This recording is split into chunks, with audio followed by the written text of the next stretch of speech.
Hi everyone, if you're preparing for a test like DELF, TEF or TCF, you might be pretty stressed out about the oral production and the written production.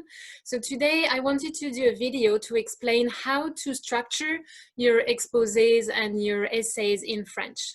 And we'll see why it's important and how you can do that. And I will use the topic of the last episode of my podcast to show you how I structured my exposé, and the topic was energy production.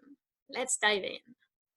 All right, so here I'm talking about the written production for DELF B1, DELF B2, DALF C1 and C2, TEF section B, and TCF task 3. And the oral production for DELF B1, B2, the TCF expression d'un point de vue, and the DELF C1 and C2, the oral exposé. So the length of what's required on the day of the exam varies depending on which test you're taking. The DELF will be longer, TCF expressing your point of view will only be about 4.5 minutes. But in all of these tasks, you still need to structure your answers. So that's why everything I'm going to say today will apply to all these tasks, even if the details may vary. So today we'll see how to structure your exposé, which means you have to build a structured outline to have a question, at least 3 arguments, and a conclusion that will answer the question you asked in your introduction. The question is called problématique. The outline is the plan, and then in the conclusion, you answer your problématique.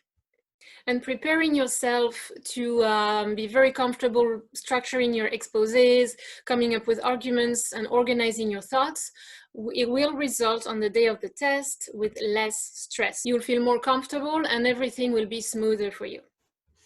A few things I wanted to mention before we start. Why is it important to structure your exposé or your essay? Because in a French test, you're evaluated on the language, of course, but also on your critical thinking, your ability to come up with arguments and ideas about a topic and how you present them. Then, as I said, having a structure lowers the stress level for yourself, but also for the examiner. They will know what question you're answering or what document you're talking about, what's the main topic, what's the main question, what are your main arguments, in what order you're going to talk about them, and your answer will be in the conclusion. So they will be able to focus on the content of what you're saying. It will be easier for them to follow your train of thought, and that will lead to a better grade at the end. So it all comes down to less stress, and as you lower your stress, your brain will be able to focus more on producing good and correct language. And as you lower your stress level, your brain will be more efficient. It will be more able to focus on the language and on producing accurate sentences, finding the right words, and being more fluent when you're speaking. I wrote on my blog about how to structure your exposé and different kinds of outlines that you can do in French. And I'm not going to go into details in this video. You can read the blog post and then download the PDF with this presentation as well. So I'm going to talk briefly about the different types of outlines you can do. First, we have type A, the drama type. It unfolds like a play. First you present the situation. In a second part, you talk about the problems arising, the challenges we're facing. And finally, in the third part, you find a solution. Type B is what I call the philosopher's outline. In the first part, you will detail the arguments in favor of your point of view. In the second part, you talk about your opponent's point of view, so that's the no part, why you're against your opponent. And in the third part, you're coming to a kind of a compromise. It's like yes, but. So yes, I'm in favor, but I know it's not ideal, but I'm still in favor. And in the second part, you explain some of the disadvantages and how to overcome them to justify your opinion that you gave in the first part. In the fourth type D, that's the chronological order. So you can talk about how it was before, how it is now, all the challenges we're facing now, and solutions for the future.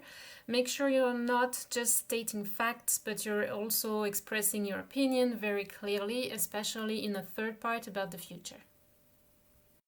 There's no right choice of outline. It's just about the question that was asked and your arguments, how you're going to structure your exposé.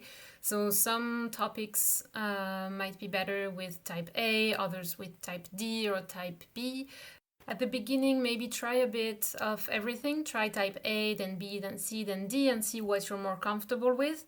And get really good at structuring your exposés before you go to the exam.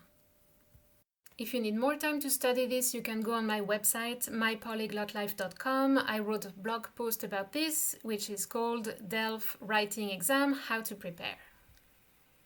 And I'll see you in the next video to see what else you can do before the exam to get ready and get a good result and do your absolute best on the day of.